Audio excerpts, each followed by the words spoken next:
L'ONG IMAE, Young Men Action for Education, s'en va en guerre contre toutes les antivaleurs dans les milieux scolaires, notamment la fraude aux épreuves de l'examen d'État.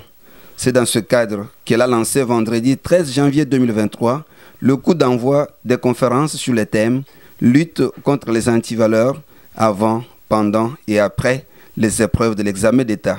Cadre choisi, la salle polyvalente du collège Bonsomi dans la commune d'Ndjili. Dans son exposé, le secrétaire général de l'ONG, Serge Bondedi, a dénoncé et condamné la fraude sous toutes ses formes aux épreuves de l'examen d'État.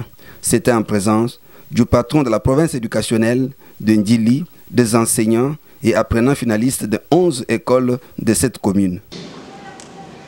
L'éducation, pourquoi? Parce que, chers amis, sans l'éducation, je ne sais pas si quelqu'un peut être ce qu'on dit à la moto. Est-ce que vous avez déjà entendu parler de ça?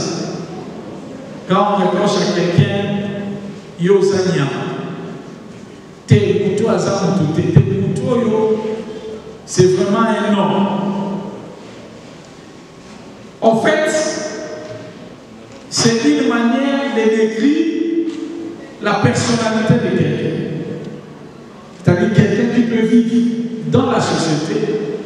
L'autorité de la province éducationnelle a aussi renforcé cette lutte en annonçant des mesures que le gouvernement prendrait cette année scolaire contre la fraude aux épreuves de l'examen d'État. Après la dissertation, parce qu'à la dissertation, on ne triche même pas. Mais les jours de crédit, à partir de 7 h du matin, jusqu'à 15 h dans la République démocratique du Congo, les réseaux sociaux, même les SMS,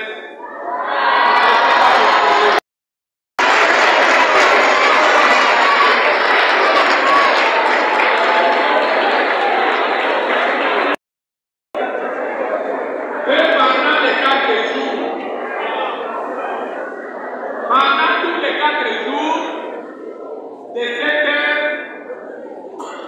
à 13 h, tous les réseaux sociaux en République démocratique du Congo fermés. C'est pour l'intérêt de la nation. Parce que nous voulons des intellectuels qui assument leur diplôme. Quelques apprenants se sont exprimés à ce sujet. Alors, ces enfants-là qui ont un besoin d'étudier, mais les parents n'ont pas de moyens, vous proposez quoi pour cela?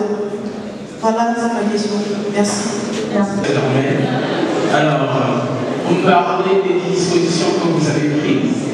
Alors, nous avons remarqué que pendant la passation des examens, il y a certains membres du corps éducatif qui facilitent la cour.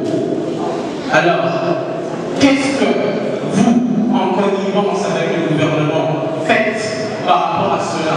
Parce qu'il y a un adage que j'ai l'habitude d'entendre dans le corps enseignant, c'est que le loup ne se mange pas. Est-ce que cet adage va être respecté encore cette fois ou allez-vous réellement sanctionner les peuples? Merci. Ma question est ici, c'est vraiment une préoccupation. À Tchang, nous travaillons dur, pas des référents qui toutes les écoles, mais généralement les lauréats de la République sont toujours les élèves de Lukunga et Funa. Ça nous fait mal.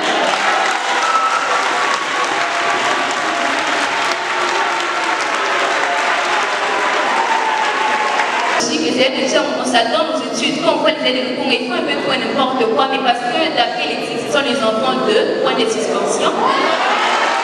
Il faut souligner que l'ONG IMAE est implantée dans presque toutes les 26 provinces de la République. Elle défend les droits des apprenants et soutient la gratuité de l'enseignement.